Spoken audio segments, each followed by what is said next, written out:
A resume doesn't get a second chance to make a first impression. Is yours ready to impress? Welcome to UC San Diego's web series, This is Your Resume! I'm your host, King Triton, PhD. Today's installment, Formatting or Failure. There are two principles that govern all facets of formatting your resume. Number one, it must look professional. And number two, it must be easy to read. At the beginning, middle, and end of the day, the resume seeks to present you as a professional in your chosen field. As such, consistency is next to divinity.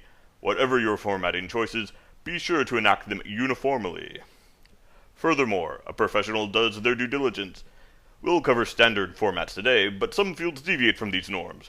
The professional applicant will learn what is unique to their own field and act accordingly. And a professional doesn't cut corners. Proper formatting can sometimes necessitate difficult content edit. Don't skimp on the elbow grease. On average, hiring managers only spend 5 to 30 seconds reading each application. Your resume must be easy to read. The formatting guidelines presented herein are intended to aid the readability of your document. Follow these, and it will be easier for the hiring manager to find the information that will convince them to interview you. First, use paper or paper-like representations. Within the United States, the size should be 8.5 by 11 inches. Fancy, weightier paper can be a nice touch for physical resumes, but don't go overboard. You're trying to get a job, not send them a wedding invitation.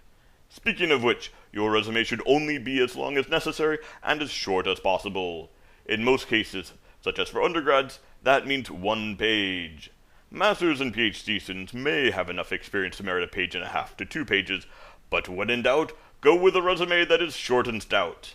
If your resume is more than 1 page, be sure to include page numbers.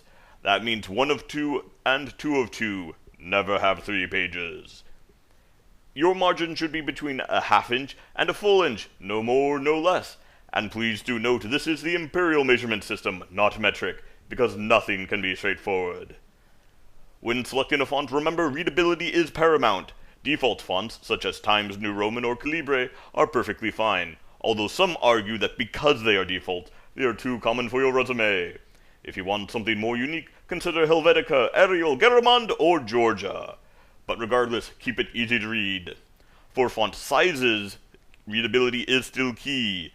The primary font of your document should be between 10 and 12 points, while the section title should be between 12 and 14. Your name at the top should always be in the largest font size, which means 14 to 16 points. Use single-space type, never double-spaced. Some modern word processors, by default, are set to other standards. Be sure to check all spacing options to ensure that they are not stupid. That said, don't undervalue the importance of blank space. These can increase the readability of your document, thereby helping the hiring manager find the information at a faster pace and increasing their ability to remember that information.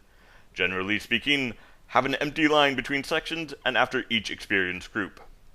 Tune in next time as we delve into the specific structures of the contact information and education sections of your resume.